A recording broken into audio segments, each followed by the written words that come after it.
मेरे प्यारे बच्चों, आज की ऑनलाइन कक्षा में आपका स्वागत है।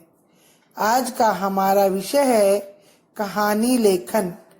बच्चों, कहानी लेखन मैं आपको बताऊंगी। कहानी लिखते समय हमें किन किन बातों का ध्यान रखना चाहिए, सबसे पहले आप वीडियो देखो, आपको समझ में आ जाएगा। बच्चों, कहानी लिखते समय कई बातों का ध्यान रखना चाहिए।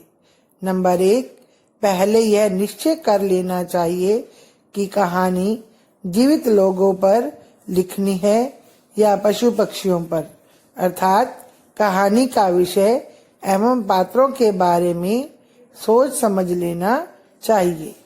नंबर 2, हमें यह भी निश्चय कर लेना चाहिए कि कहानी के द्वारा आप किसको क्या उपदेश या प्रेरणा देना चाहते हैं। नंबर 3, कहानी अधिक लंबी ना हो और घटनाएं भी कम होनी चाहिए। नंबर 4, भाषा सरल, सरस और आम बोलचाल की होनी चाहिए। नंबर 5, कहानी का शीर्षक छोटा होना चाहिए। नंबर 6, कहानी की घटनाओं को अलग अलग अनुच्छेदों या लाइनों में लिखना चाहिए। नंबर 7, कहानी के अंत में उससे मिली सीख या शिक्षा को अवश्य लिखना चाहिए। तो आइए बच्चों, आज हम ऐसे दो मित्रों की कहानी लिखते हैं जो संकट आने पर एक दूसरे का साथ भी नहीं देते। कहानी का शीर्षक है कपटी मित्र। दोनों मित्रों के व्यवहार से हमें क्या शिक्षा मिलती है, उसे जानने का प्रयास करते हैं। तो आइए बच्चों, अब कपटी मित्र कहानी पढ़ते हैं। एक गांव में राम और श्याम नाम के दो मित्र रहते थे। एक बार उन्हें किसी जरूरी काम से शहर जाना पड़ा। शहर जाने के लिए उन्हें जंगल से होकर जाना पड़ता था। वे जब जंगल से जा रहे थे तो उन्हें दूर से एक भालू आता दिखाई दिया। वे दोनों भालू को देखकर डर गए। राम अपनी जान बचाने के लिए पेड़ पर चढ़ गया, लेकिन श्याम को पेड़ पर चढ़ना नहीं आता था। श्याम ने सुन रखा था कि भालू मरे हुए लोगों को नहीं खाता और वह यह सोचकर अपनी सांस रोककर जमीन पर लेट गया। भालू वहां आया। उसने श्याम को सूंघा और उसे मरा हुआ मानकर वापस चला गया।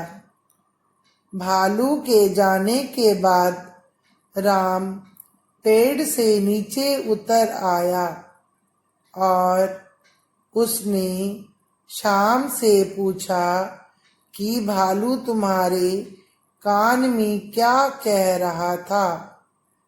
श्याम बोला कि भालू मेरे कान में कह रहा था कि कपटी मित्रों से दूर रहो।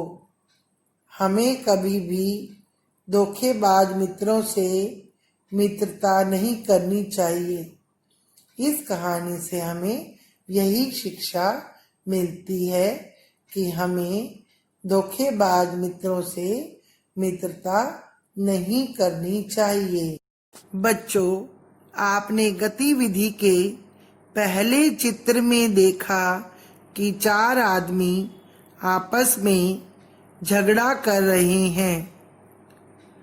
दूसरे चित्र में आपने देखा कि चारों आदमी एक बीमार आदमी के पास हाथ में एक एक लकड़ी लेकर खड़े हैं और उसे तोड़ रहे हैं।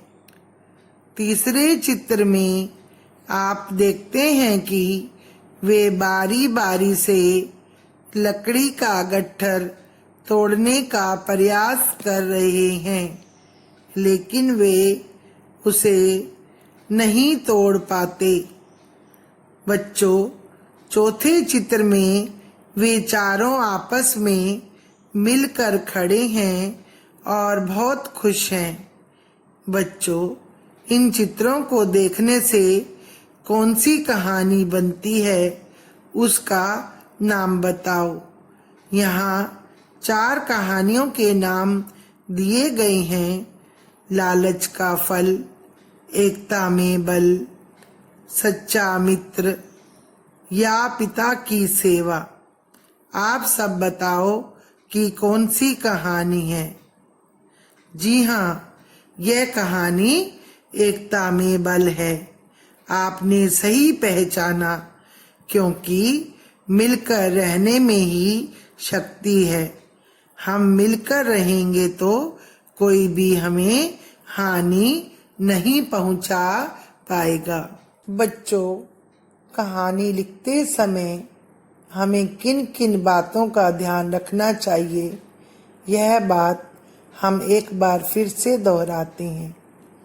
बच्चों, कहानी की भाषा सरल, सरस और आम बोलचाल की होनी चाहिए। नंबर 2, कहानी का शीर्षक छोटा होना चाहिए।